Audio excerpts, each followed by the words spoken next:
J était autrefois un aventurier raté, bonk, à encaisser les coups. Cependant, après avoir découvert que J était le tank le plus résistant, mais que je ne pouvais utiliser que des boucliers, j'ai formé une équipe avec des filles super puissantes, et nous avons attaqué le donjon le jour, et la nuit, j'ai attaqué leur donjon. Un jour, je rêvais de ma sœur Manicia, quand mon coéquipier Nin m'a rappelé que cette soi-disant sœur est dans le caravansérail. Elle voulait que j'exprime mon enthousiasme à son égard, mais j'ai dit sans embâche que personne n'est plus adorable que Manicia. J'ai aussi dit à Nin que mon objectif était de trouver le trésor secret du donjon, qui pourrait exaucer tous les souhaits, pour guérir ma sœur. Nin m'a réconforté, rappelant que toute équipe pouvait se battre grâce à ma protection, et m'a dit de relever la tête car ma capacité d'absorption de bouclier avait le taux de défense le plus élevé jamais enregistré. À ce moment-là, le célèbre héros Kigless est entré dans le caravansérail avec une paire de jumeaux aventuriers nommés Lilia et Lily, puis il m'a présenté, ainsi qu'à Nin, les deux nouveaux membres de équipe. Nin a immédiatement rappelé à Kigless que la règle du donjon ne permettait que 6 membres. Alors il a dit qu'il me chasserait de équipe parce que J était un tank inutile. Nin a essayé de plaider ma cause pour me défendre, mais Kigless a dit qu'il préférait les nouveaux membres car ils étaient des tanks d'esquive, capables de faire plus de choses que d'incarner une version défectueuse de Captain America. J'ai accepté et suis parti, mais Kigless a jeté du sel sur mes plaies en prenant mon épée pour compenser le déficit de profit d'hier. Un peu plus tard, était assis près d'une fontaine, pensant à quel point j'avais échoué, quand j'ai entendu un groupe parler d'une mission d'escorte vers une ville nommée Karas. J'ai donc demandé à les accompagner. Quand ils ont réalisé que J était un membre de équipe des Avengers, ils m'ont immédiatement accepté et j'ai voyagé avec eux. Pendant le voyage, j'ai arrêté le cheval quand j'ai entendu un bruit, pensant qu'une bande de brigands allait nous attaquer. Mais il s'est avéré que était une fille étrange avec une gemme magique sur sa poitrine. À ce moment-là, une bête nommée Serpent des Forêts est apparue, et tout le groupe a commencé à paniquer car il savait qu'elle avait un venin mortel. Mais j'ai utilisé mes compétences d'alchimie pour attirer son attention. Le serpent a craché du venin sur moi, mais je l'ai bloqué jusqu'à ce qu'il me pousse et me lance contre un arbre voisin. Quand je me suis levé, j'ai dit aux membres du groupe d'attaquer le serpent pendant que j'utilisais mon bouclier pour le bloquer. Et quand ils ont suivi ce plan, la bête a riposté avec un coup dévastateur. Cependant, j'ai réussi à bloquer ce coup, aidant les aventuriers à vaincre le serpent des forêts avec une série de sorts offensifs. Et je leur ai dit de découper le serpent pendant que je vérifiais la fille. La fille m'a dit qu'elle n'avait nulle part où aller. J'ai donc proposé de l'emmener à Avancia avec moi, et elle a accepté. Le lendemain, j'ai terminé la mission pour le client et les aventuriers m'ont invité à rejoindre leur guilde. Mais j'ai refusé car ma mission personnelle était de trouver un trésor pour guérir ma sœur. Quand j'ai voyagé avec la fille, je me suis présenté et elle m'a dit qu'elle n'avait pas de nom alors je l'ai appelée Luna. Quand nous avons campé ce soir-là, quelques loups ont tenté d'attaquer Luna, mais elle les a facilement vaincus avec des techniques d'entraînement. Et cela m'a fait réaliser qu'elle était un homonculus créé illégalement. Et quand je lui ai demandé quelles étaient ses capacités, elle a dit qu'elle avait une capacité appelée discernement. J'ai été choqué car la capacité de discernement est très rare, au point qu'elle était la seule au monde à la posséder à ce moment-là. Et je lui ai demandé de discerner mes capacités. Elle a énuméré mes capacités de tank, celles que je connaissais déjà, et a ajouté que j'avais une capacité appelée transformation de destin, qui me permettait de transformer le destin entravé en pouvoir.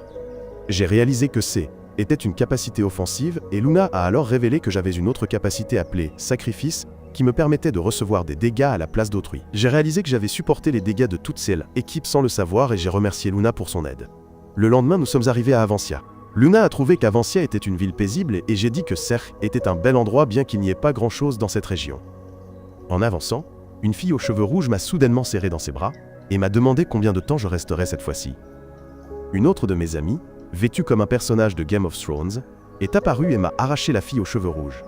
J'ai dit que j'y étais content de les revoir, et j'ai demandé ce qu'ils faisaient ici. Alors la fille aux cheveux rouges a dit qu'elle était venue acheter une robe, tandis que l'autre fille, nommée Phil, patrouillait. Phil a dit qu'elle était venue rendre visite à Manicia et qu'elle allait bien. Je l'ai remerciée et j'ai dit que je n'avais pas à m'inquiéter pour Manicia lorsque je partais en mission, car toute la ville veillait sur elle. Ensuite, j'ai présenté Luna à elle, et la fille aux cheveux rouges s'est présentée à Luna comme la vendeuse de la forge, nommée Molina. Phil s'est présentée comme la lieutenant de équipe de patrouille de la ville, et elle a immédiatement levé le menton au-dessus de son casque de protection. J'ai donc expliqué qu'elle était un peu têtue. Quand Luna et moi sommes rentrés, je lui ai dit de rester silencieuse, car Manicia dormait peut-être encore. Mais ensuite, j'ai senti l'arôme des plats 5 étoiles qu'elle avait préparés. Manicia est apparue soudainement, et m'a salué avant de demander à Luna qui elle était. Moi, ce gros idiot, je suis immédiatement passé en mode simp, et je lui ai présenté Luna avant d'annoncer qu'elle resterait avec nous un moment. Manicia s'est présentée à Luna et lui a dit de se sentir chez elle avant de nous inviter à dîner. Elle portait un tablier lorsqu'elle préparait notre repas, mais je lui ai dit qu'elle ne devrait pas se forcer car elle était encore faible. Cependant, Manicia a dit qu'elle irait bien car elle se sentait en forme aujourd'hui, et j'ai suggéré que nous cuisinions ensemble. Manicia a accepté, et Luna m'a demandé à propos de la clochette avant de Manicia, alors j'ai expliqué qu'elle bougeait au gré de ses émotions. J'ai demandé à Manicia si était grâce à ses capacités qu'elle savait que je rentrais bientôt, et Manicia a dit que oui avant de me rappeler que je devais l'aider à préparer le dîner. Quand le dîner a été prêt, Luna a tenu sa fourchette étrangement en mangeant. Et quand Manicia le lui a demandé, elle s'est excusée et a dit qu'elle n'avait utilisé qu'une fourchette quelquefois. Après être remémoré la façon dont elle utilisait autrefois ses couverts de manière maladroite pendant ses jours d'esclave, Luna a versé des larmes et nous a promis que la prochaine fois, elle ferait mieux. Cependant, Manicia lui a dit qu'elle n'avait pas à s'excuser, et lui a simplement montré comment utiliser correctement ses couverts avant de lui promettre d'apprendre tout ce qu'elle ne savait pas. Luna l'a remerciée avec un sourire chaleureux et nous avons passé les jours suivants à lui apprendre les tâches ménagères de base. Un matin, Luna a révélé son talent caché de Gordon Ramsay lorsqu'elle a préparé un festin pour le petit déjeuner, et nous 2 idiots avons été extrêmement surpris. Elle a donc expliqué qu'elle avait simplement fait tout ce que Manicia lui avait appris ces 3 derniers jours. Lorsque Manicia et moi avons goûté, nous avons trouvé que était très délicieux. Et j'ai été très impressionné par la capacité de Luna à maîtriser toutes les compétences de vie en si peu de temps. Je me suis demandé si Ksha était la vitesse d'apprentissage d'un homonculus, et Manicia nous a suggéré de sortir Luna faire un tour en ville ce jour-là car il faisait très beau. Manicia a sorti une robe bleue et a demandé de l'aide à Luna pour s'habiller, mais Luna a dit qu'elle s'habillerait elle-même, et s'est enfuie avec la robe. Après son départ, Manicia craignait d'avoir fait quelque chose de mal à Luna, mais je savais qu'elle essayait simplement de cacher sa pierre magique à Manicia. Peu de temps après, nous 3 nous promenions en ville lorsque le père irresponsable de Molina, nommé Rahal, est apparu et m'a demandé si J était venu ici pour avoir un enfant avec sa fille. J'ai dit non et je lui ai présenté Luna avant de lui annoncer que mon épée magique avait été volée. Rahal a promis de me faire une nouvelle épée merveilleuse et a demandé si Molina pouvait aider, car c'est une excellente forgeronne. J'ai donc accepté. J était sur le point de partir, mais Rahal m'a demandé de montrer à Luna un endroit de notre ville appelé le marché des légumes monstres. Lorsque nous y sommes arrivés, j'ai expliqué à Luna que les légumes monstrueux qu'elle voyait étaient des plantes qui poussaient en monstres, et qu'elles avaient besoin de mana pour pousser, elles pouvaient donc être cultivées toute l'année. Je l'ai également informé qu'ils étaient très nutritifs. Et soudain, quelques enfants du quartier ont commencé à m'accuser d'avoir séduit une fille aux cheveux flamboyants. J'ai donc expliqué que Luna était ma compagne. Les enfants se sont moqués de moi en disant que je n'aurais jamais de petite amie car J était obsédé par ma sœur. Et quand j'ai demandé qui leur avait appris cela, ils ont dit que Cess était Phil. Juste à ce moment-là, leur mère, Gigi, est apparue, et alors qu'elle ordonnait aux enfants de retourner au travail, Luna a eu un flashback de ses jours d'esclave. Elle a commencé à trembler jusqu'à ce que je présente Gigi à elle, comme la guérisseuse de la ville et la personne qui prépare les médicaments pour Manicia. Quelques-uns de mes amis aventuriers sont apparus, et nous avons tous passé un bon moment à récolter des fruits ensemble. Alors que nous rentrions à la maison ce soir-là, j'ai demandé à Luna ce qu'elle pensait de la ville, et elle a dit qu'elle l'aimait tellement qu'elle souhaitait pouvoir rester ici pour toujours. Ensuite, elle m'a montré la pierre magique sur son cou, et a révélé qu'elle était un homonculus de combat développé dans le pays voisin de Brunkles. Avec des yeux remplis de larmes, elle s'est excusée de ne pas me l'avoir dit plus tôt, mais je lui ai dit que je m'excusais à l'avance en admettant que je le savais déjà. Quand elle m'a demandé pourquoi je l'avais sauvée, je lui ai raconté que Manicia vivait dans un bidonville jusqu'à ce que je la ramène, et lui ai demandé si elle voulait vivre comme un être humain ou comme un homoncule. Elle a dit qu'elle voulait vivre comme un être humain, et nous avons conclu un accord. Quand nous sommes rentrés, Luna a dit à Manicia qu'elle était un homoncule, et elles ont accepté de continuer à être amies. Le lendemain, alors que je m'amusais avec tout le monde, l'un de mes amis aventuriers m'a défié en duel. Cependant, j'ai dit que je les affronterais après le combat contre Phil, et Phil a accepté. Alors nous nous sommes équipés, et sommes sortis pour le duel. Pendant le combat, j'ai bloqué les attaques de Phil et Manicia a expliqué à Luna que nous étions les 2 guerriers les plus forts de la ville. Phil a essayé de me finir, mais je l'ai bloqué, et l'ai mis à terre d'un seul coup. Et tout le monde était surpris que j'ai enfin une capacité d'attaque. Lorsque Phil m'a interrogé sur cette capacité, j'ai expliqué que ma capacité de transformation vitale me permettait de convertir la force lorsque je suis épuisé en puissance, et je l'ai remercié de m'avoir aidé à m'entraîner. Ce soir-là, Manicia a rêvé qu'elle était harcelée jusqu'à ce que je la trouve. Et en se réveillant, elle s'est demandé si elle ne m'empêchait pas de vivre plus librement. Le lendemain matin, j'ai salué Manicia, mais elle s'est montrée étrangement distante en préparant le petit déjeuner.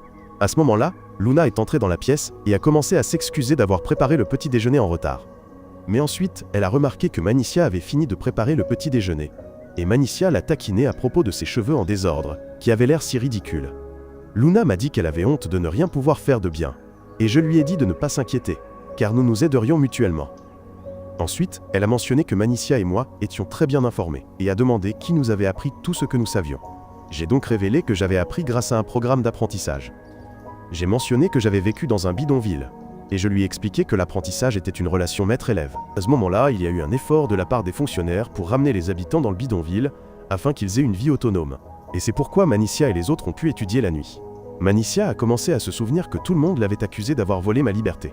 Et je l'ai ramenée à la réalité avant de lui demander si elle avait besoin de quelque chose. Elle a dit qu'elle n'avait besoin de rien. Alors je suis parti, et Luna a commencé à s'inquiéter pour elle. Lorsque nous avons étudié à L, école de nuit, J était un étudiant exceptionnel, qui obtenait toujours les meilleurs scores, donc tout le monde s'attendait à ce que je devienne le prochain Jon Snow. Cependant, Manicia a surpris quelques filles dans le coin de la pièce, en parlant de ma décision de devenir un aventurier pour la guérir. Et elles ont dit qu'elles me regrettaient, car Manicia m'empêchait de faire ce que je voulais. Manicia réalisa que sa présence avait bloqué de nombreuses voies pour son frère. Actuellement, Manicia est allongée sur le lit alors que Luna entre dans sa chambre. Et quand elle lui demanda si elle allait bien, Manicia dit qu'elle pensait juste au passé. Luna lui prit la main et dit qu'elle faisait cela pour l'encourager, car elle voyait qu'elle était triste. Elle s'excusa de ne pas trouver de meilleure façon de l'encourager, et Manicia lui demanda ce qu'elle ferait si elle savait que quelqu'un abandonnait sa vie pour elle. Luna demanda à Manicia si elle parlait d'elle, et celle-ci essaya de le nier, mais Luna vit à travers et l'encouragea à lui en parler. Luna mentionna que je l'avais sauvée, une homoncule illégale, et devina que ma façon de penser était différente des autres. Cependant, Manicia dit qu'elle ne savait pas comment interagir avec son frère, car elle essayait de garder ses distances autant que possible pour ne pas trop dépendre de moi. Elle admit qu'elle voulait juste bien s'occuper de moi, mais ne savait pas comment faire, et Luna lui proposa de lui dire ce qu'elle ressentait. Manicia commença à paniquer en réalisant que son frère allait bientôt rentrer, et Luna l'encouragea à lui parler, car je ne saurais pas ce qu'elle pensait si elle ne le disait pas. Quand je rentrais, j'ai essayé de leur parler de certains fruits que j'avais achetés, mais Manicia m'interrompit en demandant à avoir une conversation sérieuse avec moi. La jeune fille idiote commença à perdre son sang-froid, mais Luna la calma en lui tenant la main, et elle commença par me demander si J était à l'aise avec ma vie actuelle. Je répondis que oui, et elle se demanda pourquoi je disais cela, car elle savait que j'aurais été plus heureux si j'avais choisi une autre voie. Manicia demanda ensuite pourquoi je l'avais sauvée alors qu'elle avait été abandonnée, et je répondis que C était parce qu'elle m'avait sauvée autrefois. Cela troubla Manicia, alors je racontais comment, quand nous étions jeunes, les gens de la ville me traitaient comme un monstre parce que Gino était grand et laid. Cependant, Manicia ne montra jamais aucune peur de moi, et cela me rendait heureux chaque fois que C était le cas. Je lui dis que même si j'avais des doutes au début quant à vivre avec elle, j'ai été sûr d'avoir fait le bon choix car j'aimais le temps que j'avais passé avec elle. Ces mots doux firent fondre en larmes Manicia, et elle s'excusa de penser que je n'étais pas satisfait de notre vie actuelle. Je lui dis que ce N était pas grave, mais elle me serra soudain dans ses bras, et nous eûmes un moment fraternel plein d'émotions. Ensuite, je remerciai Luna, et elle dit qu'elle n'avait rien fait. Manicia expliqua alors que nous n'aurions pas pu nous en sortir sans elle avant de la remercier. C'est à ce moment-là que Nina apparut, et quand je lui demandai ce qu'elle faisait là, elle dit qu'elle venait me voir car son église lui avait accordé un congé. Elle révéla qu'elle, N, était plus membre de K, équipe des héros, car après mon départ, elle, équipe n'arrêtait pas d'échouer à conquérir les donjons, jusqu'à ce que elle, équipe finisse par se dissoudre. Lors d'un des raids de l'El, équipe des héros, toute, elle, équipe dut lutter contre quelques monstres. Et quand Kigles activa une compétence nommée Destruction de Destinée, il réalisa qu'il avait perdu 1000 points de magie qu'il avait absorbés. Il réalisa que ses compétences S étaient affaiblies depuis mon départ, et que sa magie S épuisait plus rapidement qu'auparavant.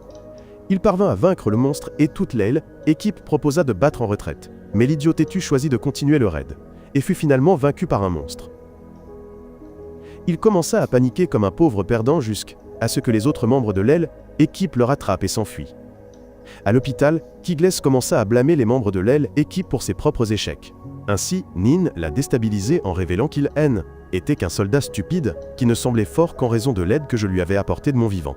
Et après cela, tout le monde a quitté elle. Équipe. Pour l'instant, Nin est désolé de ne pas savoir que je les avais portés sur le champ de bataille tout ce temps. Et je suis désolé de ne pas avoir reconnu mes capacités plus tôt. Nin a dit qu'elle resterait à Avancia un moment, et Manicia lui a dit qu'elle pouvait rester avec nous, mais je lui ai dit que Nin était la fille d'un duc. Cependant, Nin a accepté de rester avec nous. Ainsi, je l'ai emmenée dans ma chambre. À ce moment-là, Phil est apparu et m'a parlé d'un monstre qui attaquait le verger. Quand nous sommes arrivés, nous avons vu un énorme loup démoniaque, et Nin a dissipé son nuage de gaz toxique par magie. Le monstre a jeté le père de Phil comme un caniche, et j'en ai bloqué l'une des attaques avant de parler à tout le monde de ma capacité à me sacrifier. Ayant entendu cela, les gardes se sont précipités sans craindre être blessés et ont frappé la créature désastreuse au point qu'elle a commencé à fuir jusqu'à ce que Luna l'arrête avec un mur de pierre. J'ai achevé la bête en l'attaquant avec toute la puissance de ma capacité de transformation vitale, et Phil m'a remercié de les avoir aidés à vaincre le monstre sans aucune perte. Quelques jours plus tard, je lisais le journal, et Manicia a soudainement fait exploser le cerveau inexistant de ce jeune homme en s'asseyant sur mes genoux. Elle m'a demandé de lui lire le journal, et j'ai essayé de lui rappeler qu'elle savait lire et écrire, mais j'ai finalement abandonné en voyant son visage adorable. J'ai lu la nouvelle qu'un culte était apparu à Avancia, et j'ai repensé à la façon dont quelqu'un m'avait dit qu'un culte apparaissant à proximité rendrait la région plus animée. Manicia m'a dit que Nin n'aimait pas Kigles car il s'y était moqué de moi, et j'ai rougi en lui disant que Nin avait beaucoup de sentiments personnels à ce sujet. Manicia a été surprise que j'ai reconnu les sentiments de Nin pour moi, et m'a demandé si je faisais semblant de ne pas remarquer sa maladie. Je lui ai expliqué que, étant une personne faible, j'avais tendance à devenir collante lorsqu'il s'agissait de relations romantiques et que cela m'empêchait de conquérir les cultes. Manicia m'a rassuré en disant que j'allais bien, et m'a dit de ne pas m'en soucier, même si je trouvais le bonheur avec quelqu'un d'autre. Peu de temps après, tout le monde s'est réuni dans la forêt, et Phil a annoncé qu'ils avaient été appelés là-bas pour faire tomber un monstre appelé le roi caméléon, découvert dans la région récemment. Elle a expliqué que les rois caméléons sont des monstres qui vivent dans une région du sud et a dit qu'il était incroyable qu'un soit venu sur une si longue distance jusqu'ici comme Saankon sans être découvert. Phil a ensuite dit qu'il devait enquêter sur la cause de sa disparition et le neutraliser avant de les informer de signaler aux gardes s'ils trouvaient l'entrée du culte par laquelle le roi caméléon S était échappé. Ni m'a interrogé sur ma nouvelle épée. Ainsi, je lui ai dit que j'avais engagé les forgerons nommés Raal et Molina pour me fabriquer et polir mon arme. Je l'ai également informé que mon épée avait la capacité d'amélioration. Et quand Luna a demandé ce que signifiait l'amélioration, j'ai expliqué que différents éléments pouvaient être utilisés pour modifier le mana de la pierre magique, renforçant ainsi l'arme. J'ai décidé de faire une pause et j'ai expliqué que je pouvais utiliser la magie de tous les éléments, mais pas assez bien pour qu'elle soit efficace lors des combats. J'ai lancé une petite boule de feu que j'avais créée dans la pierre de mana et cela a transformé épée en une version miniature de Fide, épée de Rengoku, et j'ai expliqué qu'elle pouvait être utilisée pour cibler le point faible du monstre. Un aventurier de Baran m'a dit que cette épée était gaspillée sur moi, car J était de rang F, et j'ai réalisé que C était un aventurier de rang C. Le stupide arrogant m'a dit de rentrer chez moi, et Luna était prête à se jeter sur lui. Mais je lui ai dit de se calmer, et que je préférais être sous-estimé plutôt que surestimé. Cependant, Luna a dit qu'elle n'aimait pas me voir être ridiculisé. Et Nin m'a dit que tout le monde me sous-estimait, parce que j'avais refusé de mettre à jour mon rang bien que j'étais assez fort pour qu'une déesse comme elle me nomme chevalier. Cela a choqué le stupide de rang C. Alors Nin l'a informé que j'avais refusé sa proposition d'augmenter mon rang. Et quand il m'a demandé pourquoi, j'ai expliqué que je ne voulais pas trop augmenter mon rang, car je savais que la guilde me convoquerait si je le faisais. C'est alors qu'un roi Paon nous a attaqués, et Phil a bloqué ses puissantes attaques avec son épée avant de la repousser. Nin fut étonné de cela, alors je lui ai dit que Phil était plus fort qu'un aventurier ordinaire avant de se précipiter pour affronter le monstre. Utilisant ma compétence de vent, j'ai fait en sorte que le monstre subisse toutes les attaques qui me visaient pendant que j'utilisais mon bouclier. Et cela a permis aux autres de l'attaquer avec leurs propres attaques. Cependant, j'ai senti que quelque chose n'allait pas, car le roi Pacaon agissait exactement comme un tank. Et c'est alors que deux autres rois Paca ont jailli de certains arbres. L'un d'eux a projeté un chevalier au sol avant que je ne me précipite devant eux, et que Phil ne commence à paniquer. Alors je lui ai rappelé qu'elle était la chef. Je lui ai dit de trouver un moyen de surmonter cette situation, alors elle a annoncé qu'ils allaient se réorganiser. Utilisant ma compétence de vent, j'ai fait en sorte que les trois géants verts glitch et m'attaquent en même temps, et Phil a ordonné aux autres de se mettre en position. J'ai bloqué les attaques de l'un des monstres, et Luna l'a abattu par derrière avec une magie de vent. Cela a créé une opportunité pour l'aventurier de rang C et son groupe de le submerger d'attaques. Lorsque le deuxième roi Paon m'a attaqué, je me suis souvenu que le feu était le point faible de cette créature, j'ai donc attaqué avec mon épée de feu, permettant à Phil de lancer les stockades finales. Le roi des bêtes essayait de m'attaquer, mais j'ai bloqué ses attaques, et les filles l'ont attaqué avec leurs sorts les plus puissants, me permettant de l'achever avec une technique de Hinokami Kagura. Après la bataille, un aventurier de rang C s'est excusé auprès de moi, et des bêtes aléatoires ont été dévorées, laissant des pierres magiques sur le sol. J'ai réalisé qu'ils mouraient comme les bêtes dans un donjon, et Nin m'a montré qu'il y avait un donjon dans la région. Ce soir-là, les citadins ont célébré l'apparition d'un donjon, car il aiderait la ville à se développer et à réduire le déclin démographique. Lors de la fête, Nin a expliqué à Luna que les bêtes S échappaient du donjon lorsqu'elles n'étaient pas vaincues. Et je lui ai raconté comment les clans sont l'organisation de nombreux groupes reconnus comme protecteurs de la nation, à l'instar des chevaliers. Quelques jours plus tard, j'ai rencontré Nin alors que je patrouillais dans la ville, et nous nous sommes étonnés du nombre d'aventuriers apparus en ville. Pendant ce temps, des aventuriers de rang A, nommés Bu et Gurley, étaient sur le point de se battre en ville, mais je les ai arrêtés et leur ai dit de partir avec leur clan. Ils ont essayé de m'attaquer, mais Molina et moi les avons mis à genoux au point qu'ils ont dû s'excuser. Les deux clans ont essayé de m'inviter, mais j'ai refusé leur offre, et un gardien a annoncé que Phil me cherchait.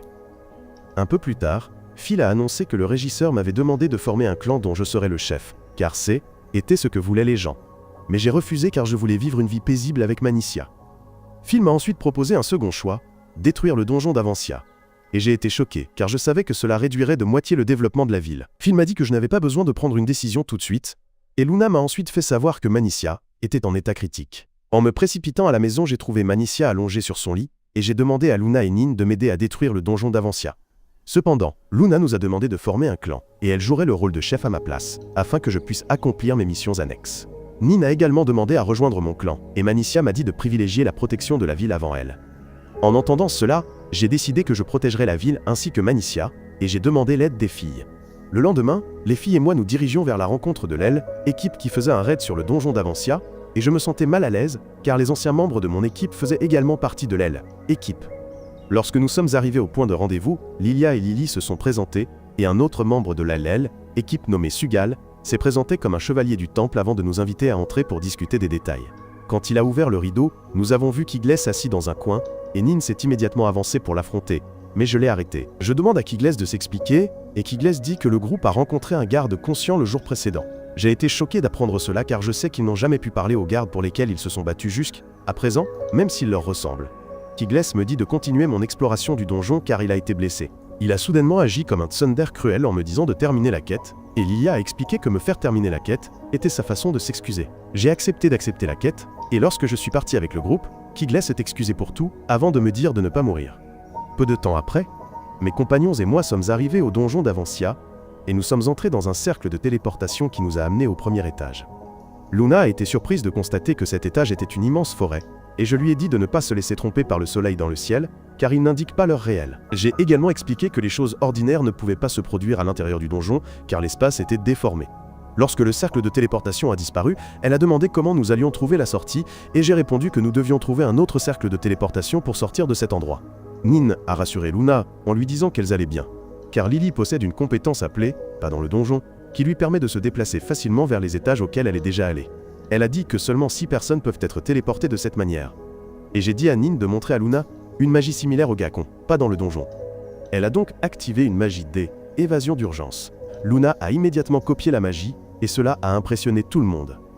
Mais je sais que c'est une capacité d'un homonculus de combat. À ce moment-là, 3 scorpions sont apparus. J'ai donc placé Lilia et Sugal devant pendant que Nin et Lily soutenaient et soignaient par derrière. J'ai demandé à Luna de se positionner là où elle pourrait protéger tout le monde. Et comme d'habitude, j'ai pris la position de leader du groupe. Lorsque les monstres ont attaqué, j'ai attiré l'attention de l'un d'eux avec ma compétence, provocation, et Sugal a intercepté les attaques du deuxième scorpion avant de lui trancher le bras. Lilia s'est déplacée dans les airs en montant sur des cristaux de glace, et elle a abattu l'un des scorpions avec des coups d'épée, épée rapide.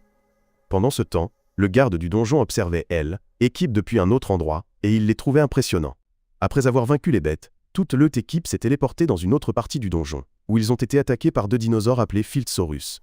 Ils ont essayé d'esquiver les attaques, et j'ai remarqué que les bêtes étaient plus rapides que d'habitude. J'ai donc demandé si Sex était à cause du garde. J'ai dit à toute l'équipe de trouver le cercle de téléportation pendant que je m'occupais des 2 dinosaures, et après qu'ils se soient enfuis, j'ai provoqué la bête pour qu'elle m'attaque. Cependant, Lilia et Sugal se sont joints au combat, et Sugal m'a dit que nous devions économiser notre force pour combattre le garde. Nin nous a informé qu'elle avait trouvé le cercle magique. Par conséquent, j'ai décidé d'avancer au lieu de continuer le combat. Le gardien de labyrinthe observe alors que toute l'équipe avance d'un étage supplémentaire, et il s'attend à un combat imminent avec eux. Pendant ce temps, Nin a souligné que le niveau suivant était le niveau 10 et le dernier. Par conséquent, je remercie toute l'équipe d'avoir accepté mes objectifs inhabituels. Lilia a dit qu'il ne s'en souciait pas, car il savait à quel point la famille était importante et Sugal était d'accord. Nin m'a dit de ne pas les remercier à la hâte, et est ensuite entré dans le cercle de téléportation avec tout le groupe, avant de m'inviter à les rejoindre. J'ai marché dans le cercle, et nous avons tous été téléportés au dernier étage, où le gardien est apparu, et a félicité leurs compétences avant de se présenter comme Marius. J'ai dit que j'avais entendu dire que le gardien précédent avait été trouvé au 5e étage. Par conséquent, Marius a expliqué qu'il avait décidé d'attendre au 10e étage afin de ne pas avoir à affronter le groupe de notre équipe. Il m'a ensuite attaqué, mais je l'ai bloqué avec mon épée et la puissance d'attaque de Marius était telle que j'avais l'impression que mon bras allait être arraché. Alors que Marius reculait, j'ai dit que je voulais parler. Mais Marius m'a repoussé tout en se préparant à une puissante attaque. J'ai réalisé que Marius ne plaisantait pas, j'ai donc dit à toute l'équipe que nous négocierions après la bataille. Tout le monde s'est jeté sur Marius avec ses attaques les plus puissantes, et il les a bloqués et a décidé de les affronter de toutes ses forces. Il leur a dit de fuir s'ils ne voulaient pas mourir, puis s'est transformé en une bête d'os terrifiante.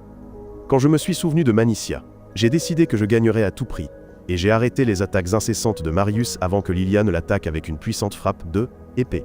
Sugal a suggéré d'attirer l'attention de l'ennemi à tour de rôle, et j'ai accepté. J'ai conseillé à Sugal de ne pas se faire frapper directement par Marius, et j'ai donné d'autres ordres à toute l'aile équipe avant d'utiliser ma compétence de souffle fantôme sur Marius.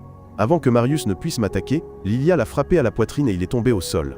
Luna a tenté de la vérifier, mais Nin lui a dit qu'elle devait rester sur place afin de pouvoir soutenir le reste de l'aile équipe. J'ai remarqué que les attaques de Marius ralentissaient, j'ai donc essayé de le prendre par derrière, mais avant que je puisse attaquer, Marius m'a lancé son épée. Heureusement, Luna a bloqué elle, épée avec de la magie lumineuse, et cela m'a permis d'attaquer Marius avec ma compétence de transmutation vitale. Cependant, Marius a survécu à l'explosion, et j'ai réalisé qu'il suffisait d'une autre attaque de transmutation vitale pour le finir, car l'attaque précédente avait été efficace. À ce moment-là, Marius nous a attaqués avec des rochers, et je les ai protégés, mais Lilia s'est soudainement effondrée. Marius a projeté Sugal d'un coup mortel, et quand j'ai vu à quel point il était gravement blessé, j'ai dit à toute l'aile équipe de battre en retraite. Cependant, tout le groupe a dit qu'il ne battrait pas en retraite, et j'ai retenu Marius pendant que Lily et Lilia exécutaient une version combinée de Dragon Ball pour devenir Liliane. Toute l'offensive de Marius ne s'est pas arrêtée, et cela m'a permis de terminer le combat par une énorme explosion de transformation vitale. Ensuite, Marius m'a donné le trésor secret du donjon, et m'a dit qu'il réaliserait mon souhait si je canalisais mon mana dedans. Il m'a demandé de l'achever, mais j'ai dit que je voulais qu'il continue à régner sur le donjon, et nous sommes devenus amis. De retour à la maison, j'ai donné le trésor secret à Manicia. Et quand elle l'a utilisé, elle a guéri ses maladies. Voyant cela, j'ai été tellement ému que j'ai serré la petite dans mes bras, et j'ai commencé à pleurer. Un peu plus tard, était au milieu de la place, et j'ai remarqué à quel point la région était devenue animée. J'allais commencer à arbitrer les conflits une fois de plus quand Gurley et Bu sont apparus, et je leur ai dit que j'avais une requête pour eux. De retour à la maison, Nin m'a dit que nous avions besoin de recruter plus de personnes pour nous aider à gérer le foyer. J'ai accepté et j'ai souligné que je ne pouvais pas mettre trop de pression sur Manicia, car elle devait déjà s'occuper des tâches administratives. J'avais déjà demandé à Lilia auparavant, mais elle a dit qu'elle ne savait pas assez pour enseigner aux autres, et m'a conseillé de coopérer avec d'autres foyers. Elle m'a expliqué que je devais former une alliance D, égale à, égale avec d'autres foyers, et a dit que les autres foyers refuseraient, à moins que je ne leur propose quelque chose d'avantageux. Pour le moment, j'ai dit à tout le monde que nous avions chassé le garde, car je voulais protéger Marius. Et elle m'a dit que je pouvais l'utiliser pour m'aider à promouvoir le foyer, si nos difficultés de recrutement continuaient. Cependant, j'ai refusé, et j'ai dit qu'elle n'aimerait pas ça. À ce moment-là, Marius est arrivé, et m'a dit qu'il voulait que je gère le donjon, mais j'ai dit que gérer était trop occupé pour le moment. Ensuite, j'ai demandé à Marius si ce N était pas grave qu'il ait autant alors qu'il est le garde du donjon, et il a dit que ce N était pas un problème. J'ai demandé si Marius était déjà marié, et Marius a dit que non avant de me demander de l'aider à gérer le donjon en échange de ses services. J'ai accepté qu'il devienne membre du foyer, et je lui ai demandé de me parler de la gestion du donjon, alors il est parti joyeusement. Un peu plus tard, une troupe de chasseurs de démons se rassemblait à l'extérieur du donjon, mais Marius m'a fait traverser un portail et nous a conduit à un étage spécial dans le donjon, essentiellement le bureau du gardien. Marius a expliqué que le bassin au centre de l'Ul, étage représentait le mobilier du donjon, et lui permettait de contrôler le donjon comme Nakim contrôle la tour infinie. Il a dit qu'il pouvait utiliser des points pour créer et copier des monstres. Et quand j'ai demandé si les points s'additionnaient, Marius a dit qu'il pouvait obtenir des points au fil du temps, en épuisant la capacité d'absorption des chasseurs de démons. J'ai réalisé que je pouvais gagner des points si ma capacité d'absorption était gravement endommagée. J'ai donc demandé à Marius de me montrer comment cela fonctionnait. Quand j'ai demandé s'il ne pouvait copier que des gobelins, Marius a dit que les monstres qu'il pouvait copier comprenaient des gobelins, des orques roux, des paons rois et des filsors. Il a également révélé que les monstres ne pouvaient être redéfinis que à partir des monstres initiaux qu'il créait, et a dit que les monstres pouvaient m'aider quand j'en avais besoin, si je bâtissais une relation de confiance avec eux. Je suis surpris de découvrir qu'un monstre peut aimer un humain et j'ai paniqué en voyant un monstre valant 1 million de points à elle. Écran. Marius a expliqué qu'il ne pouvait le créer qu'avec un parchemin de mage, qui leur permet de créer un monstre aléatoire comme une sorte de gacha. Lorsque j'ai essayé, il a créé un slime, et il m'a immédiatement aimé. Marius a confirmé qu'il pouvait maintenant cloner des slimes, et j'ai réalisé qu'il pouvait obtenir des monstres faibles avec le temps. La plupart des aventuriers viennent ici à cause de ce Philsaurus, mais je sais que l'activité diminuera à mesure que les matériaux deviendront courants dans le marché. Cela leur permettra de créer de nombreux types de monstres dans le donjon, et de maintenir une quantité stable d'aventuriers cachés. Je sais que cela m'aidera également à gérer mon clan, et le monstre slime aléatoire m'a heurté d'une seule tape. Je suis reconnaissant envers le slime d'avoir eu une idée, et j'ai promis à Marius que je reprendrai le poste de gérant du donjon. J'ai demandé à Marius de gérer le donjon pendant encore une demi-heure pendant que je réfléchissais au type de donjon que nous devions créer pour attirer plus d'aventuriers, et Marius a accepté. Quand j'ai demandé quoi faire du slime, Marius a suggéré de le ramener à la maison. Quand je suis rentré à la maison avec le slime, Luna a essayé de protéger Manicia de celui-ci. Mais j'ai dit que Suck était notre nouveau familier, alors Manicia a suggéré de lui donner un nom. Je l'ai nommé Lime, et tout le monde a aimé ce nom. Ailleurs, Bu et Gurley ont informé les dirigeants de leur clan que le clan de mon peuple voulait former une alliance avec eux, et ils ont décidé de m'envoyer une invitation à une fête qu'ils organiseraient bientôt. Quelques jours plus tard, mon équipe et moi sommes arrivés dans la ville de Khaled, et j'ai informé Marius que nous avions reçu des invitations à une fête de 2 clans, nommés Croque-Noir et Griffe Blanche. Quand j'ai d'abord parlé de l'invitation à toutes faisant d'équipe, Nin a demandé s'il y avait des conditions. Et j'ai dit que les clans avaient rejeté la demande de formation de notre alliance, mais qu'ils examineraient la question si le clan de mon peuple servait sous leur direction. J'ai également révélé qu'ils demandaient que Nin soit échangée contre leur coopération car elle était une sainte renommée. Et Nin a dit qu'elle ne quitterait jamais le clan de notre peuple. Par conséquent, j'ai dit que je rejetterais leur demande. Cependant, j'ai dit que je participerais à leur fête car je ne pouvais pas manquer l'occasion de parler aux dirigeants des 2 clans de haut rang. Et Marius a révélé qu'il avait vu un donjon dans un certain souterrain, qui s'appelait le donjon Khaled. J'ai réalisé que si je prenais d'assaut ce souterrain et que j'obtenais une autre pierre magique, cela pourrait guérir complètement la maladie de Manicia. J'ai donc décidé de faire de mon mieux pour former une alliance avec ces clans, afin de pouvoir obtenir le trésor. Ce soir-là, toute l'équipe s'est habillée en tenue de fête, et est entrée dans la salle de bal. Là, ils ont dégusté des mets délicats jusqu'à ce que le chef du Croque-Noir, Ick, monte sur scène avec le chef des Griffes Blanches, Cynthia. Nin est invitée sur scène en tant qu'invitée d'honneur, mais je suis allé avec elle pour me plaindre qu'ils avaient jeté sa tribu. Quand ils m'ont demandé qui était, je me suis présenté comme le chef de tribu de Nin, et Ike a révélé que était lui qui avait ordonné à Kigles de me chasser de la tribu des héros. Ike a dit du mal de moi, et a suggéré à Nin une place dans sa tribu. Cynthia a également essayé de demander à Nin, mais j'ai dit que je ne les laisserais pas la voir, et j'ai révélé que je venais ici pour former une alliance. Ike a dit qu'il ne pouvait pas faire confiance à un tanker, mais Nin a révélé avec force que était le tanker le plus fort. Ensuite, j'ai attrapé le micro, et j'ai annoncé que ma tribu conquérirait le labyrinthe de Khaled, un endroit que même leur tribu de premier plan ne pouvait pas attaquer. À ce moment-là, le chef de la tribu du serpent noir nommé Gauche est apparu, et m'a serré la main. J'ai senti d'après sa poignée de main qu'il était extrêmement fort, et Gauche a dit qu'il formerait une alliance avec moi, si je pouvais traverser le labyrinthe. Il a remis le micro au chef de la tribu du tigre blanc, Lutel, qui a également accepté une alliance avec moi, si je pouvais traverser le labyrinthe. Après le festival, Nin m'a remercié de l'avoir protégé, et j'ai décidé que je conquérirais le labyrinthe de Keld à tout prix. Ensuite, j'ai rencontré Lily, qui m'a entraîné dans une pièce et semblait prête à réaliser mes fantasmes les plus secrets. Elle m'a demandé de l'aider à nouer le dos de sa robe, qui était tombée, alors j'ai accédé à sa demande. Quand j'ai eu terminé, elle m'a remercié et a dit qu'elle voulait surprendre sa sœur aînée avec une bague. J'avais l'intention de repartir, mais Lily m'a arrêté et a dit qu'elle avait quelque chose à me demander. Elle a dit qu'elle était très impressionnée par la façon dont j'avais annoncé avec audace mes intentions au festival, car elle était trop timide pour dire ce qu'elle voulait faire. Quand je lui ai demandé ce qu'elle voulait faire, elle a dit qu'elle voulait apprendre à être indépendante, et a expliqué qu'elle n'avait jamais eu à se soucier de quoi que ce soit tant qu'elle avait sa sœur aînée à ses côtés.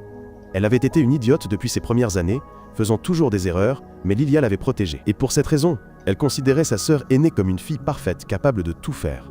Lily a dit que même lorsqu'elle se battait, tout ce qu'elle faisait était de soutenir depuis l'arrière. Et j'ai dit que était parce qu'elle était une magicienne talentueuse, mais elle a dit que sa sœur aînée pouvait aussi utiliser la magie, même si était une guerrière de mêlée. Elle a également révélé que Lilia avait toujours été le personnage principal lorsqu'elle faisait équipe, et a dit qu'elle n'avait jamais combattu seule. Elle m'a encore dit qu'elle voulait apprendre à prendre soin d'elle-même. Et j'ai réalisé qu'elle avait du mal à dire à Lilia qu'elle voulait être plus indépendante, car elles étaient trop proches. En tant que véritable roi de la drague, j'ai dit à la fille qu'elle pouvait me causer tous les ennuis qu'elle voulait. Et elle a vraiment bondi de joie en exprimant son excitation d'avoir été aidée par moi une fois de plus. Cependant, elle a trébuché, et quand Lilia est entrée dans la pièce, elle nous a trouvés dans une position qui ressemblait à nous rejoindre une scène de film culte de Johnny Sins. Oh mon Dieu, pourquoi est-ce comme ça? J'ai essayé d'expliquer que était un accident, mais Lilia m'a furieusement demandé de monter sur le toit avec elle. Quand nous sommes arrivés, j'ai cru que j'allais être poussé, mais Lilia a dit que était pas grave, car elle savait que je ne ferais jamais rien pour blesser la précieuse petite sœur de quelqu'un. Elle a avoué qu'elle faisait semblant être à moitié morte dans la pièce pour pouvoir m'amener ici, et m'a demandé si je lui avais déjà raconté leur origine. J'ai dit qu'elle avait mentionné que leurs parents les avaient abandonnés, mais elle a précisé qu'ils avaient en fait fui leurs parents violents. Leur père était particulièrement cruel envers eux, et c'est pourquoi Lily a du mal à parler normalement à un homme. Lilia a dit que son objectif était de pouvoir un jour emmener Lily dans un endroit où elle pourrait être vraiment heureuse, et qu'elle avait décidé de protéger sa sœur jusqu'à ce moment-là. Je suis ravi que ces paroles montrent qu'ils s'aiment vraiment, et j'ai mentionné que Lily appelait Lilia parfaite. Lilia a dit qu'elle n'était pas parfaite et j'ai accepté qu'elle ne l'était pas car elle perdait parfois son sang-froid quand elle parlait de sa sœur. Elle m'a remercié de l'avoir écoutée marmonner et je lui ai dit qu'elle pouvait me parler quand elle le voulait, car elle est ma meilleure amie. Le lendemain, je suis entré dans le labyrinthe avec les autres et j'y ai retrouvé les jumeaux qui venaient de revenir du 49e étage. Lily a dit qu'ils avaient été soutenus par les explorateurs du labyrinthe jusqu'au 49e étage, et a annoncé qu'elle pouvait maintenant utiliser le pas dans le donjon pour nous y transporter tous. Cependant, elle a dit qu'elle avait choisi de ne pas aller au 50e étage, car elle voulait que nous évaluions la fréquence des monstres, et a révélé qu'elle avait recueilli des informations. Elle a examiné la composition de L, équipe que les deux grands clans utilisaient dans leurs raids, et a découvert que les deux clans avaient des mages d'attaque et deux guérisseurs, ce qui signifie qu'ils utilisaient une composition axée sur la vitesse, et que leurs mages d'attaque fonctionnaient comme des tanks. Lily a également révélé qu'il y avait de nombreux monstres provoquant des effets de statut à chaque étage, et je suis convaincu que mes puissantes capacités corporelles pouvaient neutraliser cela. Nin a reconnu que C était un labyrinthe difficile, mais a dit qu'il devait faire tout ce qu'il fallait pour dépasser au moins le 51e étage afin de pouvoir former une alliance avec les deux grands clans. À l'intérieur du donjon, j'ai laissé Marius derrière moi et placé Lilia et Luna en première ligne de l'attaque pendant que Nin se concentrait sur la guérison. Lily a demandé si elle pouvait donner des ordres pendant la bataille et j'ai été très impressionné qu'elle ait essayé de changer, alors j'ai accepté et j'ai juste souligné que les attaques de l'arrière-garde étaient les plus faciles à comprendre. Ensuite, elle nous a transportés à L, étage supérieur, en utilisant le pas du donjon. Et quand nous y sommes arrivés, Marius a souligné qu'il y avait des monstres à proximité. À ce moment-là, un lézard venimeux et un poulet sont apparus. Par conséquent, Marius et Lilia se sont précipités pour les affronter. Le héros a activé sa capacité de sacrifice ainsi que sa compétence d'intimidation, et cela a fait que le serpent venimeux m'a craché du venin. Je l'ai arrêté et écrasé le serpent avec mon bouclier, mais ensuite un hibou a commencé à m'attaquer. Marius a vaincu l'oiseau d'un coup de épée, mais un autre est apparu et s'est jeté sur Lily jusqu'à ce que Lilia le tue avec son épée. Alors que plusieurs autres oiseaux apparaissaient, Lily m'a dit qu'il n'était pas nécessaire de continuer à se battre. J'ai donc utilisé une bombe flash pour les distraire, nous permettant ainsi de nous échapper. Tout le groupe a félicité Lily pour avoir donné des instructions claires, et Nin a dit qu'elle réalisait que nous pouvions choisir de faire transférer nos attaques sur moi en utilisant ma capacité de sacrifice. Tout le groupe a commencé à me complimenter pour mes compétences incroyables, et j'ai demandé à Marius de nous parler de lui-même. Marius a révélé qu'il était un démonoïde, des créatures de l'Antiquité qui avaient juré allégeance aux démons. Il a dit qu'il pouvait contrôler les labyrinthes parce qu'il était en fait un démonoïde, et il a révélé que les labyrinthes avaient été créés à l'origine par des démons pour détruire le monde humain. Il a douté qu'un puissant démonoïde contrôlait le labyrinthe dans lequel nous nous trouvions. Et quand j'ai demandé s'il allait bien de combattre l'un de ses semblables, Marius a dit qu'il le ferait à cause d'une vendetta personnelle qu'il avait contre sa race. Ensuite, Lily a partagé le plan avec toute l'équipe, et ils ont progressé dans le labyrinthe, battant chaque monstre qu'ils rencontraient jusqu'à atteindre le 50e étage. Là, ils ont dû faire face à un dragon squelette, et je me suis précipité, comme Lily nous l'avait dit avant le combat. Quand j'ai été repoussé, Marius et Lilia ont commencé à l'attaquer, mais il a riposté avec une volée d'épines osseuses. Le dragon squelette a commencé à nous submerger avec des attaques surprises. Lily a donc soigné tout le monde avec une guérison de zone. Une heure plus tard, le dragon squelette a soudainement tiré une boule de feu massive sur moi, mais je l'ai arrêté et le reste de leur équipe a lancé une série d'attaques, créant une opportunité pour moi de finir le dragon en utilisant une transformation de mort. Ce soir-là, Lily a examiné plus en détail certains plans avec toute l'équipe, et j'ai suggéré d'organiser une fête pour célébrer notre victoire, mais Lilia a dit qu'elle devait aller ailleurs. Lors de la fête, Nin a félicité tout le monde pour avoir bien fait le travail, et ils ont bu ensemble. Luna a vu Nin tituber après avoir bu une gorgée d'alcool, alors elle lui a demandé si l'alcool était bon. Nin lui a dit d'essayer, et quand elle a pris une gorgée, elle l'a immédiatement recraché à cause de son amertume. Nin a mentionné que je semblais récemment plus proche des jumeaux, et j'ai dit qu'il n'y avait rien de différent. Mais ensuite, elle a demandé à Luna son avis sur la question. Luna s'est moquée en disant qu'elle pensait aussi que j'étais devenu plus proche d'eux, et j'ai réalisé que la petite gorgée d'alcool qu'elle avait bu avait fait tourner son petit cerveau. J'affirme qu'il n'y a rien de louche qui se passe entre moi et les jumelles. Par conséquent, Nin m'a demandé de devenir quelque chose de plus qu'un simple camarade de jeu pour elle. Je lui ai dit que je n'avais pas l'intention de commencer de relations amoureuses à ce stade, car je me concentrais sur la conquête des labyrinthes pour soigner ma sœur, et Nin s'est sentie rassurée par l'idée qu'elle aurait du temps pour les affaires de cœur plus tard. Luna a ensuite avoué que chaque fois qu'elle s'amusait avec moi, elle avait une sensation chaleureuse dans sa poitrine, et a ensuite dit qu'elle voulait passer plus de temps avec moi. J'ai accepté, et Nin m'a traité de maître de la drague. Ensuite, je suis entré dans la pièce pour me calmer, et j'y ai trouvé Lilia endormie sur mon lit. Quand Lilia s'est réveillée, je lui ai demandé pourquoi elle dormait sur mon lit, et elle a expliqué qu'elle avait demandé à Marius de la mettre dans ma chambre pour m'attendre, mais qu'elle était finalement endormie par épuisement. Je lui ai demandé ce qu'elle voulait dire, et pour répondre, elle a mentionné que Lily travaillait dur dans le drame. J'ai dit que Lily m'a surpris, car elle peut faire plus que ce que je pensais. Et Lilia m'a dit que Lily peut toujours accomplir les tâches facilement, tant qu'elle reste calme. J'ai dit que était logique, car leurs capacités sont comparables, car ce sont des sœurs jumelles. Et Lilia a dit qu'elle était très impressionnée par le fait que Lily changeait de personnalité du jour au lendemain, mais a supposé qu'elle était épuisée par le surmenage. Quand je lui ai demandé ce qu'elle voulait dire, elle m'a demandé si je pensais que le changement était effrayant. Et j'ai dit que je n'aimais pas beaucoup le changement, surtout à cause de ce qui se passait à Avancia. Cependant, j'ai admis que J était heureux que les choses aient changé sur le marché, car Avancia ne serait jamais aussi dynamique si elle n'avait pas changé. Et j'ai pensé que le meilleur choix était de trouver comment profiter du changement. Lilia a dit qu'elle était plus faible que Lily, c'est pourquoi elle a toujours voulu aider sa sœur, mais a admis qu'elle se sentait triste que Lily n'elle éloigne d'elle. J'ai réalisé que l'incapacité de Lilia à laisser sa sœur partir était un problème plus important que l'indépendance croissante de Lily. Par conséquent, je l'ai rassurée en lui disant que je suis sûr qu'elles seront toujours ensemble, même si ce monde les séparait. Lilia a une fois de plus été impressionnée par mon côté intelligent et elle m'a dit qu'elle ne voulait plus jamais tourner le dos à Lily comme elle l'avait fait ce jour-là. Le lendemain, tout le groupe s'est réuni au premier étage du labyrinthe de Geld et j'ai annoncé que nous commencerions au 51e étage ce jour-là, avant de céder le commandement à Lily. Lily a dit qu'il n'avait pas beaucoup d'informations sur le 51e étage car était l'endroit le plus éloigné où les deux grands clans étaient allés et a indiqué qu'il devrait utiliser quelque chose de plus puissant que la magie de détection pour trouver le monstre car le brouillard dans la région était trop épais. J'ai confié à Lily la responsabilité de la détection pendant que Marius et moi cherchions de toutes nos forces, et j'ai dit à Luna d'être prudente. Luna a dit qu'elle ne se souvenait pas de ce qu'elle avait dit la nuit précédente, et cela a fait rire Nin parce qu'elle était ivre et qu'elle se rappelait ses erreurs stupides. Ensuite, Lily a utilisé l'ascenseur d'un donjon pour nous transporter au 51e étage, et quand nous y sommes arrivés, nous avons constaté qu'un épais brouillard gênait notre détection de magie. Par conséquent, j'ai demandé à Luna de dissiper le brouillard avec la magie du vent. Luna a essayé de le faire, mais cela n'a eu aucun effet, et Marius a expliqué que nous ne pouvions pas le dissiper car le brouillard était aussi de la magie. Ensuite, j'ai utilisé ma capacité de perception de monstre, et quand j'ai détecté un monstre à proximité, j'ai utilisé ma capacité de contre-attaque, pour inciter le monstre à m'attaquer avec de la magie de l'eau. Soudain, quelques mains sales ont commencé à s'accrocher à tout le monde, et Luna a essayé de repousser les monstres. Après avoir détecté des monstres à proximité, j'ai guidé tout le monde dans une direction spécifique, et pendant qu'ils le faisaient, j'ai été attaqué par certains monstres appelés Saagan. J'ai bloqué leurs attaques, et Marius est apparu pour m'aider. Tout le monde a appris à détecter le mana des monstres, comme Marius l'avait suggéré, et cela leur a permis de vaincre avec succès le groupe de Saagan. Ensuite, j'ai collecté les matériaux que nous avions obtenus du groupe de Saagan, et toute l'équipe a dégusté la viande de Saagan grillée. Quand nous sommes arrivés à la chambre du trésor, nous avons rencontré un squelette de flamme avec 3 orbes de lumière qui tournaient autour, et quand j'ai foncé dessus, le squelette a riposté avec une série d'attaques. Alors que Marius et Lilia essayaient de tendre une embuscade au monstre, il a été bloqué par une barrière, et cela m'a permis de le repousser avec mon vent. Cependant, le monstre squelettique a riposté avec une étrange magie qui a fait que Lilia a commencé à attaquer Marius. Elle a crié qu'ils arrêtaient de blesser Lily parce qu'elle était submergée par des souvenirs de sa famille abusive. Et Nin a dit qu'elle devait guérir les autres qui étaient affectés par l'effet de statue. D'abord, j'ai détruit une des orbes du squelette en utilisant la transmutation de la vie.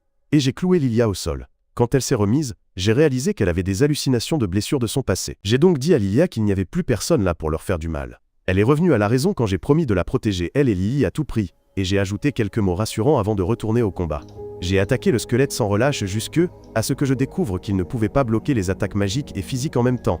Toute l'équipe en a profité en lançant toutes leurs attaques les plus puissantes en même temps, et j'ai projeté le monstre contre le mur, en utilisant la transmutation de la vie.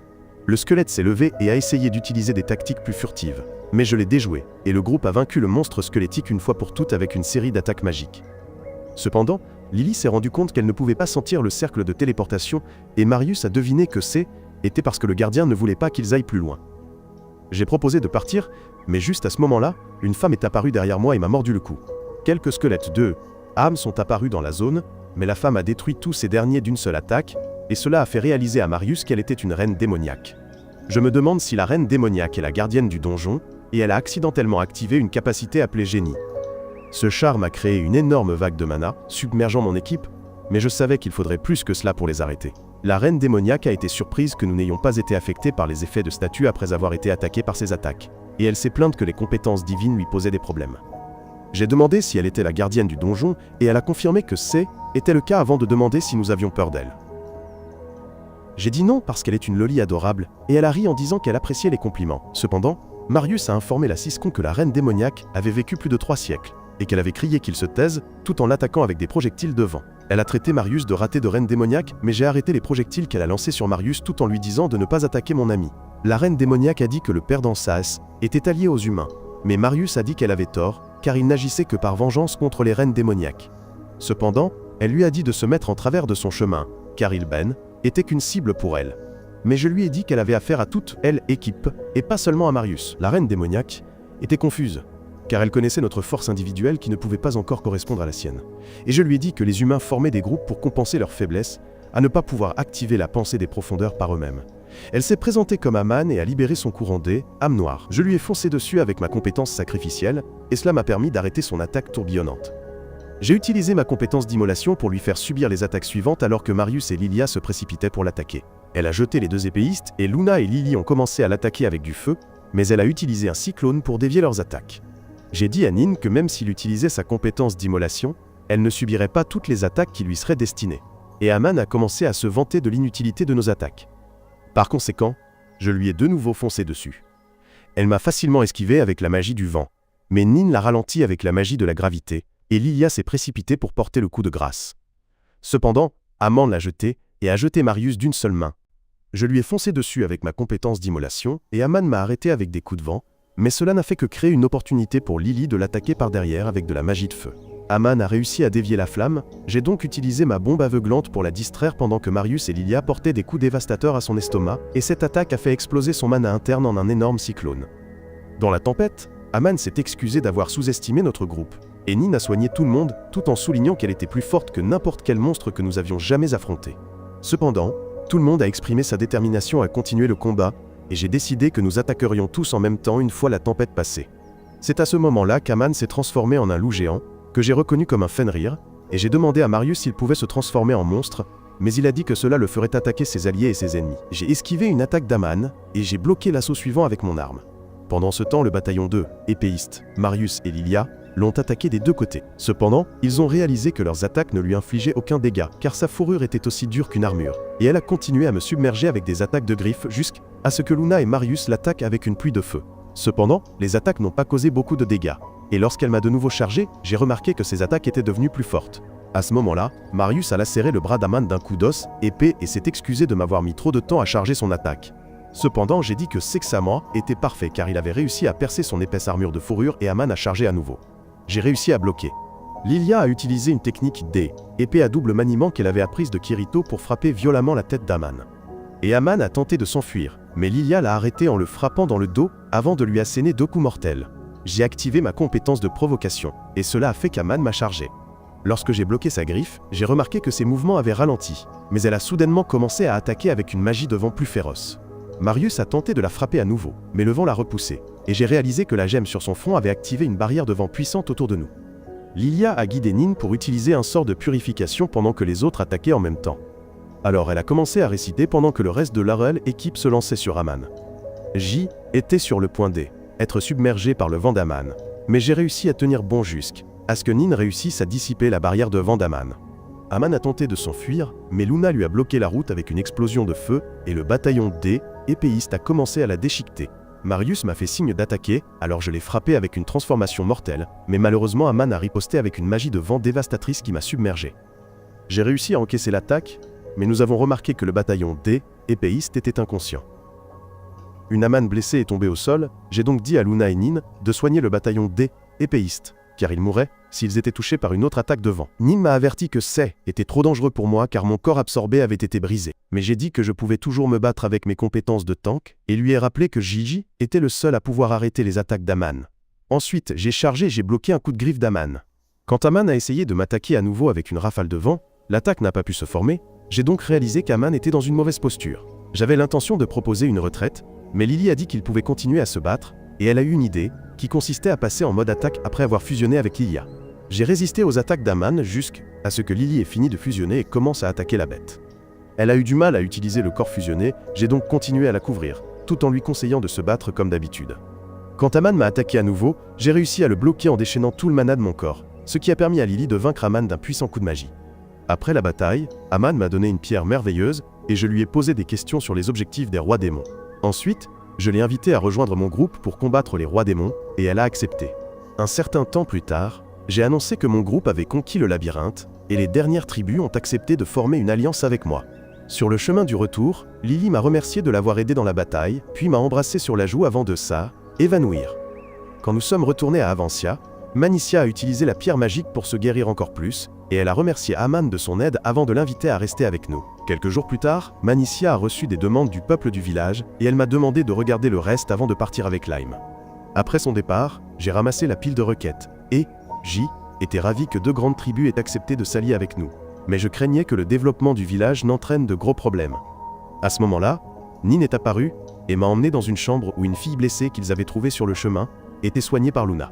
Elle nous a révélé que la fille était un homoncule. La fille s'est soudainement réveillée et a supplié Luna de l'aider à sauver ses amis qui ont été attaqués dans la forêt, près de leur village. Nin et moi avons accepté d'y aller et Luna a demandé à nous rejoindre. J'ai dit qu'elle devait rester là pour s'occuper de la fille au lieu de venir. Alors que nous traversions la forêt, j'ai réalisé que le chemin devant nous menait au labyrinthe et je me demandais comment la bête, S, était échappée alors que je la gardais. Nous sommes arrivés dans un endroit où nous avons vu 2 groupes d'homoncules se battre, et Nin a indiqué que l'un des groupes avait été forcé de participer à la bataille. Elle a également noté que les gardes avaient des sentiments similaires à ceux de la fille que nous avions rencontrée auparavant. Par conséquent, j'ai bloqué l'attaque d'un homoncule agressif, et je me suis présenté comme un aventurier d'Avancia.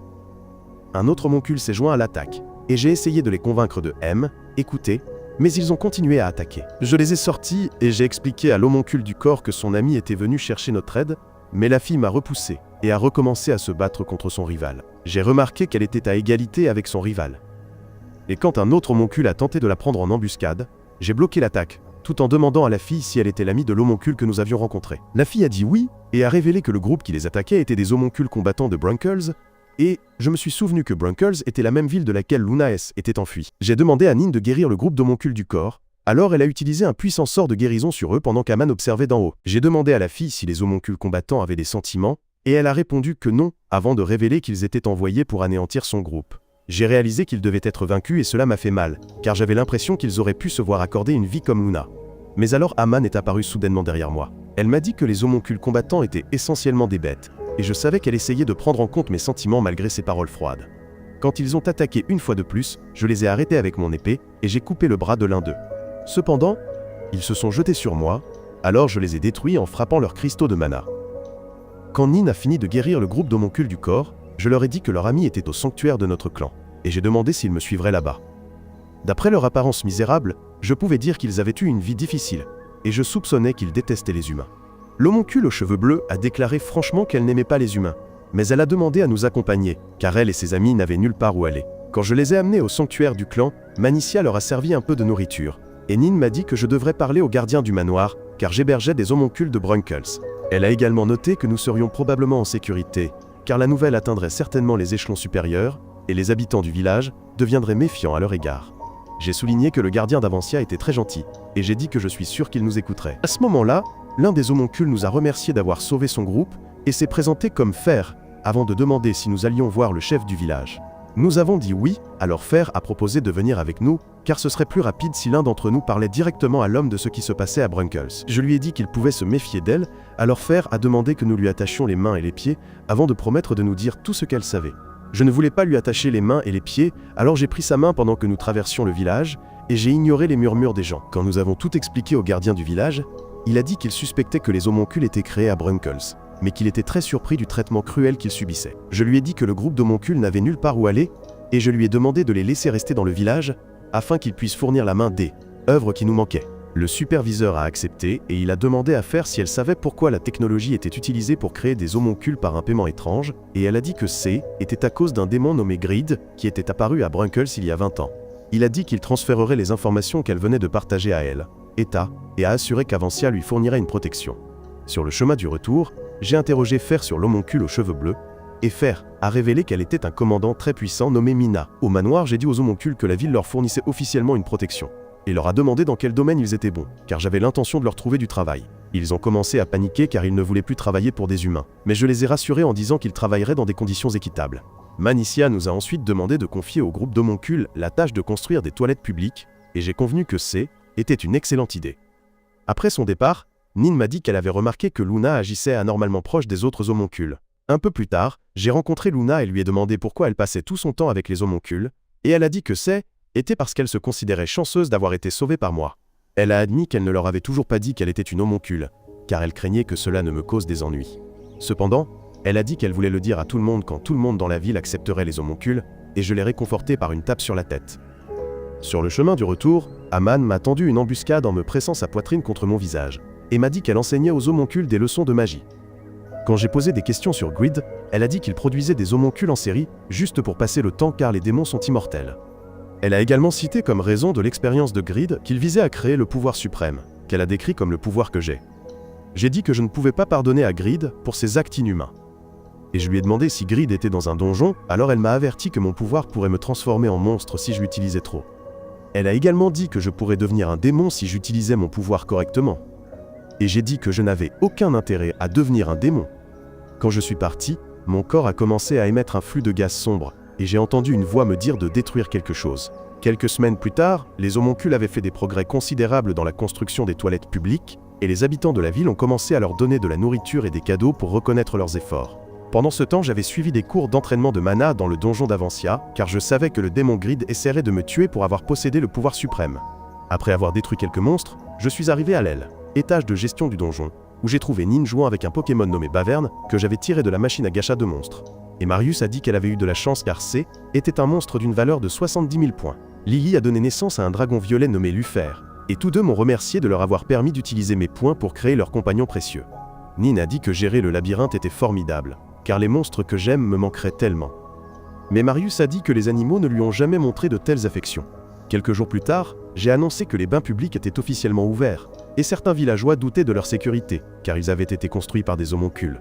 Mais les aventuriers étaient très impressionnés par son extérieur magnifique. J'ai dit que les aventuriers seraient les premiers à tester cet endroit et entreraient pour prendre un bain.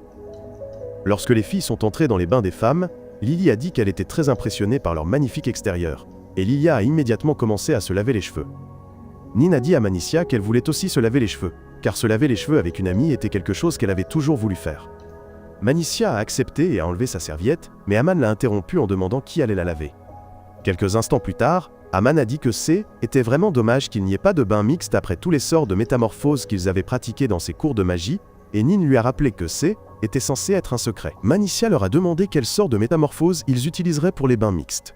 Et Aman a dit que Nin utiliserait ses sorts pour agrandir la poitrine de la fille. Cependant, Nin est apparue derrière elle, menaçant de remplir sa poitrine de nourriture avec tous les légumes qu'elle détestait. Si elle n'arrêtait pas de parler, Aman a paniqué et l'a accusée d'être jalouse parce qu'elle avait la plus grosse poitrine de toutes les amies proches du personnage. En entendant cela, les jumelles ont retenu la fille pendant que Nin jouait avec les 2 balles de la poitrine d'Aman. Et Lily a finalement pris ses coussinets. Manicia sourit et a dit que était formidable de s'amuser avec tout le monde, et Lily l'a rassuré qu'elle pourrait faire cela de plus en plus souvent. Ils ont entendu du bruit des bains des hommes, et il s'est avéré que étaient les aventuriers idiots qui me suppliaient de les laisser jeter un coup d'œil dans les bains des femmes. J'ai dit que je ne laisserais jamais les voir Manicia sous sa forme naturelle, et j'ai découvert que Marius était perché sur le mur. Alors je lui ai demandé pourquoi il essayait d'espionner. Marius a dit qu'il ne se souciait pas d'espionner, mais qu'il aimait juste le sentiment d'excitation. Les aventuriers ont commencé à marmonner qu'ils voulaient voir les corps des filles jusqu'à ce que je les repousse. Et pendant qu'ils me suppliaient, l'un des gros sans vergogne a dit qu'il voulait jeter un coup d'œil à la poitrine plate de Nin.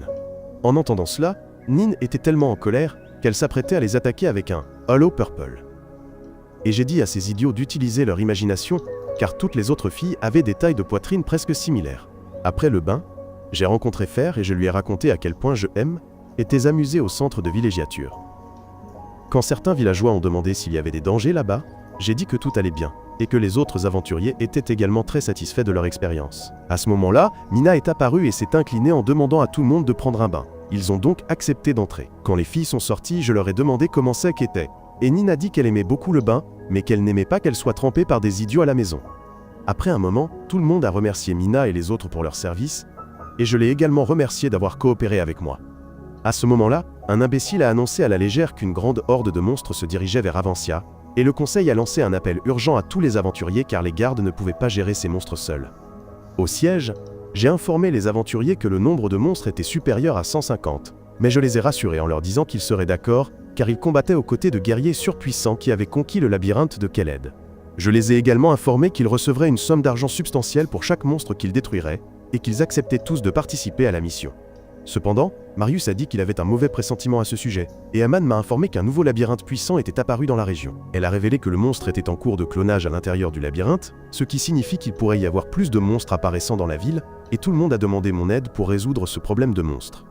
Peu de temps après, les monstres sont arrivés aux portes de la ville, et les chevaliers ont commencé à les abattre avec des arcs et des sorts magiques. Cependant, les monstres ont commencé à riposter avec leurs propres sorts magiques. Alors, moi et le groupe, nous nous sommes jetés dans la mêlée. nous avons déchiqueté une horde de gobelins, et le reste de l'armée s'est battu jusqu'à ce qu'ils aient complètement anéanti les monstres. C'est à ce moment-là qu'une deuxième vague de monstres est apparue. Et cette fois, ils étaient accompagnés du roi Caméléon et du Philsaurus. Par conséquent, les aventuriers ont commencé à paniquer. Cependant, le roi Caméléon et le Philsaurus ont commencé à attaquer les monstres de l'ennemi, car il s'agissait en fait de copies des monstres du labyrinthe d'Avancia, que j'avais confié à Baverne et Lufer pour créer. Je me suis de nouveau jeté dans la bataille, et j'ai vaincu le deuxième groupe de monstres avec l'aide de mes compagnons monstres. Ensuite, j'ai décidé qu'il fallait conquérir le nouveau labyrinthe formé pour arrêter les attaques de monstres, et Aman m'a informé que le nouveau labyrinthe appartenait à Grid. Cela m'a donné encore plus de motivation, et quand j'ai parlé à Aman de mon intention de capturer Grid, elle m'a donné des arcs spéciaux qui pouvaient supprimer les pouvoirs d'un démon. Marius était impatient de conquérir le labyrinthe, mais j'ai dit que Laruas Serenirdoni, équipe pour le raid, serait moi et les filles avec l'ajout de Mina. Marius a protesté qu'il voulait se battre, mais je lui ai dit qu'il était le seul en qui j'avais confiance pour diriger les aventuriers en mon absence, alors il a accepté de rester. Ensuite, les filles et moi sommes entrés dans le nouveau labyrinthe, et nous étions perplexes, car il était complètement vide. C'est à ce moment-là qu'une information est apparue, et qu'à partir de là, Grid est apparu. Grid se présente à nous, et je lui demande immédiatement de se rendre, mais Grid dit qu'il ne le fera jamais. Je lui fais savoir que nous avons vaincu tous les monstres qu'il avait envoyés en ville. Mais Grid me montre via un écran qu'il y a encore des milliers de nouveaux monstres qui se dirigent vers la ville. Je suis choqué, mais je garde mon sang-froid, en disant à Grid qu'il ne peut pas conquérir Avancia avec les forces qu'il a préparées. Cependant, Grid dit que ce n'est pas impossible, car il a d'innombrables points où il peut invoquer des monstres. Et j'annonce hardiment que nous allons le vaincre et détruire son repère avant que cela n'arrive. Grid indique ensuite que Luna et Mina sont des homoncules. Et Nin est très surpris. Par conséquent, Luna ouvre sa gemme magique et admet qu'elle est un homoncule. Il lui demande de revenir à ses côtés. Mais Luna pointe une épée vers lui et dit que son seul maître, c'est moi. Nin demande à Luna et à moi pourquoi nous ne lui avons pas dit, et Luna essaye d'expliquer. Mais les filles avancent devant elle, pendant que Nin lui dit joyeusement de lui expliquer plus tard. Grid se transforme ensuite en forme de monstre et m'attaque. Je bloque avec mon arme, mais je constate que ses attaques sont très violentes, et je parviens à repousser ce démon maudit. Lilia tente d'attaquer, mais Grid esquive son coup de épée, et j'essaye d'avertir Mina de rester loin de Grid, mais il attrape son épée et la jette au sol. Quand je viens la voir, elle me dit de ne pas m'inquiéter, et jure de protéger les homoncules. Elle dit qu'elle est prête à mourir pour vaincre Grid. Par conséquent, je lui dis de tsar, évitez la bataille, car je ne veux que personne ne meure. Elle soutient que sa vie a une grande valeur, car elle est un homoncule. Mais je lui dis de ne pas gaspiller sa vie. Grid s'apprête à nous envoyer tous les deux au paradis, mais les sorciers interceptent le sort avec un bouclier magique, et je réussis à attirer son attention, ce qui amène Grid à changer de cible pour m'attaquer. Après que j'ai bloqué le sort, Lilia et Mina se précipitent pour attaquer Grid. Ils s'apprêtent à les envoyer voler, mais Luna neutralise sa magie, donnant ainsi à toutes les deux l'opportunité de porter des coups mortels. Grid tombe au sol, et je croise immédiatement les mains pour sceller le démon au-dessus de lui. À l'extérieur de la ville, 2 tankistes esquivent, et que Kigles avait invoqué auparavant combattent contre une horde de monstres, et quand un orc tente d'en achever l'un d'eux, Kigles arrive juste à temps pour les sauver avec une attaque dévastatrice de force vitale. Elle est surprise de le voir, et Kigles dit qu'il est très heureux de voir qu'ils vont bien. Pendant ce temps, Marius lance une puissante attaque magique, qui détruit un groupe entier de monstres en même temps. Et Sugal demande à Aman de les aider à combattre, mais elle dit qu'elle veut dormir. Cependant, il lui arrache le donut qu'elle mange, et lui rappelle que Manicia a promis de récompenser ses efforts avec des donuts plus sucrés. En entendant cela, la reine dragon, qui était finalement paresseuse, se joint à la bataille, et elle lance un sort de lumière, qui semble d'abord absurde, mais qui finit par détruire tous les monstres devant elle. Retournant du labyrinthe, j'ai décidé de ramener Grid à ses côtés. Mais en m'approchant, j'ai vu une gemme magique dans la poitrine de Grid. À ce moment-là, une masse d'ombre a émergé derrière lui, et j'ai juste eu le temps d'arrêter son attaque avant de le projeter contre le mur. De cette masse d'ombre est apparu le vrai Grid, et il a expliqué que le Grid que nous avions combattu auparavant était un homoncule dans lequel il avait copié son pouvoir. Il s'est à nouveau présenté, et s'est transformé en forme de roi démon, avant de me lancer une attaque magique. Je l'ai bloqué avec ma lance, mais la force de l'attaque m'a fait reculer. Je me suis rué sur lui, mais Grid est apparu derrière moi, et m'a jeté au sol. Grid a essayé d'attaquer une fois de plus. Nin m'a protégé avec une pluie d'attaques magiques lumineuses, et les jumeaux ont fusionné avant de se précipiter sur le roi démon. Grid a réussi à bloquer leurs attaques, et Mina a essayé de l'attaquer, mais il a également esquivé son attaque.